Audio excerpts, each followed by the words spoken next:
alcance desta voz. Seja mais uma vez bem-vindo a um vídeo do canal Realidade para Nós.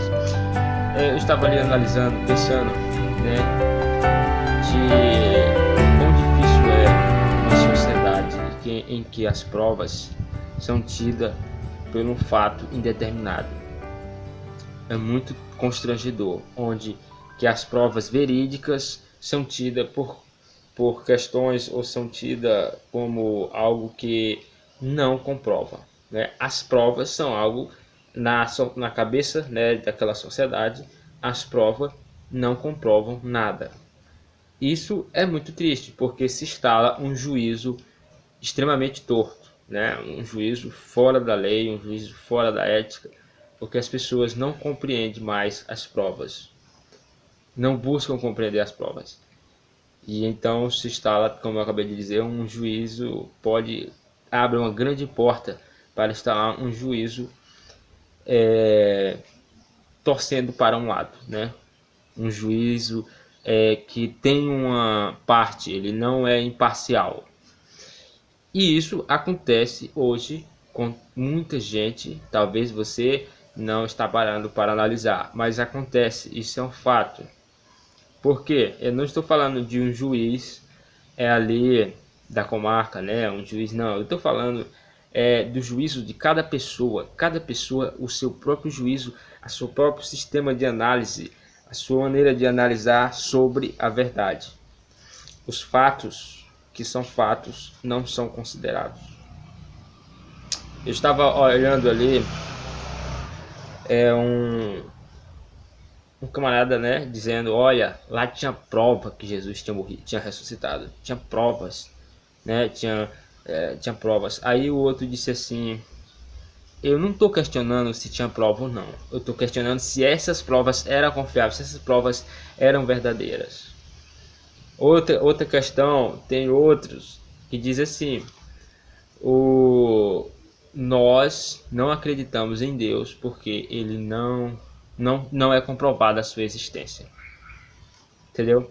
Então as provas, né, eles transformam em mentira, porque é algo tão claro como a existência de Deus.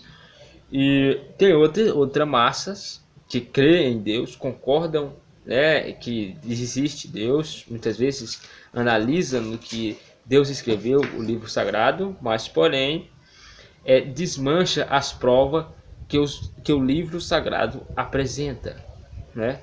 Muitas provas ele simplesmente desmancha. Como eu vou te falar aqui o caso das normas bíblicas.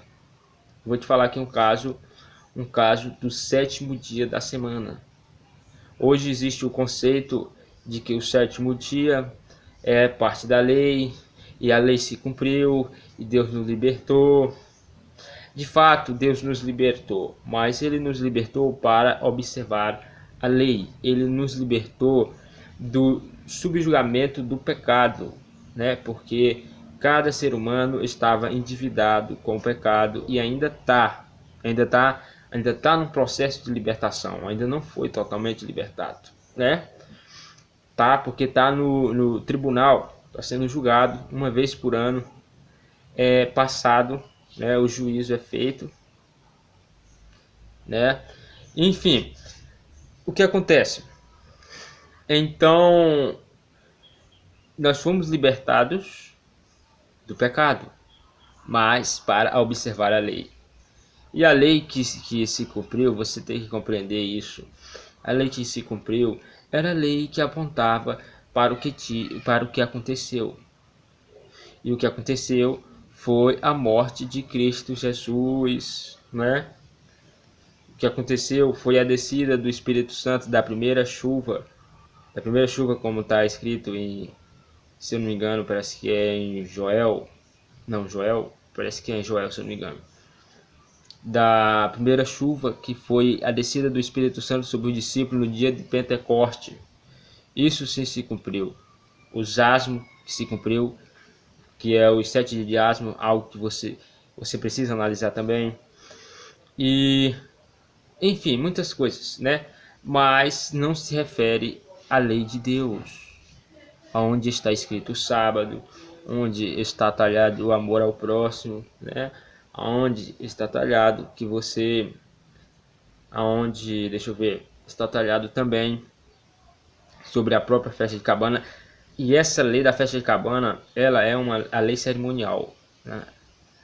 Ela aponta para a colheita aqui no futuro. Mas enfim, as provas, as pessoas, né? As pessoas de hoje em dia, elas dizem que elas se cumpriu tudo.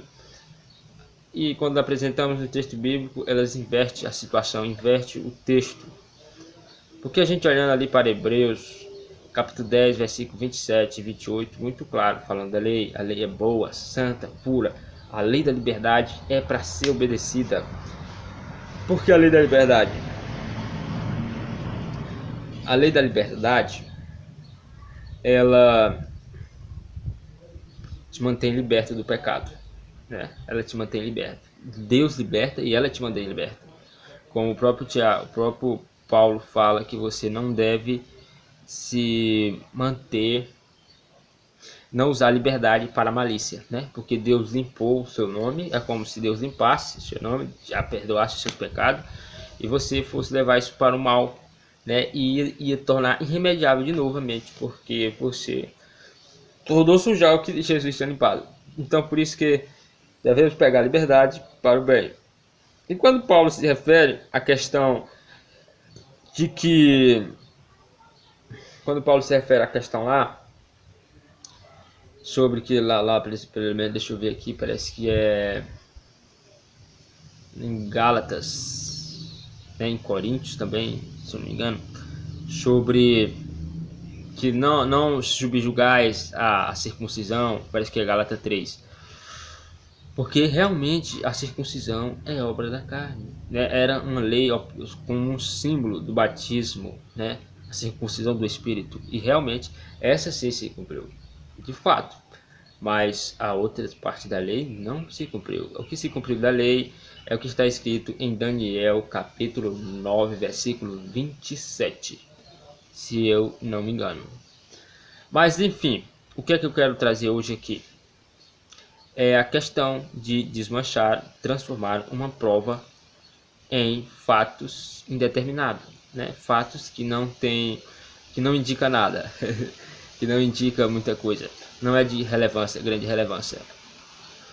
E por que eu quero trazer isso? Porque a gente percebe nas pessoas de hoje que as verdades que são apresentadas, clara como a luz do dia, elas são tidas como nada, como se não fosse prova. Estou falando da verdade bíblica, estou falando de um texto bíblico exato. Eu vou te dar um exemplo, um pequeno exemplo.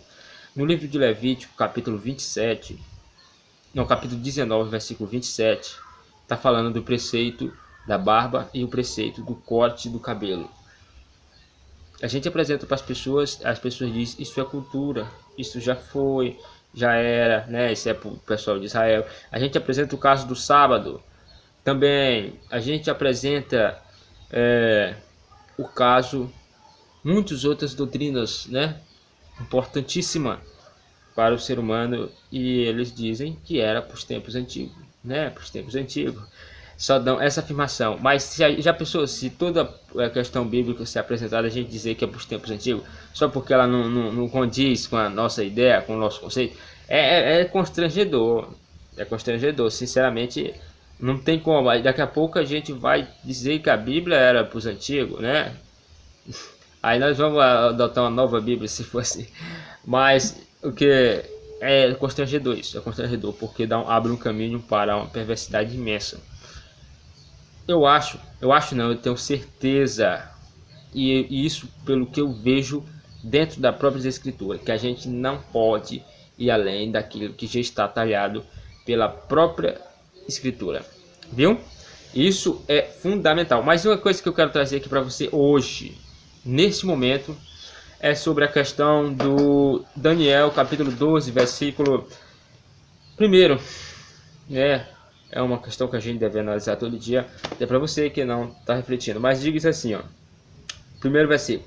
Neste tempo se levantará Miguel, o grande príncipe, o defensor dos filhos do teu povo. Esse Miguel se refere a Jesus Cristo. E haverá tempo de angústia qual nunca houve, desde que houve nação até aquele tempo. Mas naquele tempo será salvo o teu povo, todo aquele que for achado escrito no livro, né? Escrito no livro da vida, com certeza. Muitos dos que dormem no pó da terra ressuscitarão, uns para a vida eterna e outros para a vergonha e horror eterno. Os que forem sábios, pois, resplandecerão, como o fulgor do firmamento, e os que a muitos conduzirem à justiça, como as estrelas, sempre e eternamente. E para Daniel, essas palavras, pois é esse fato, isso é um fato. Você já parou para considerar nisso? Pois é, sinceramente, a gente tem que parar para considerar nisso, porque é algo que vai realmente acontecer e é impactante. Que a paz seja com você, né? Que Jesus possa estar abençoando.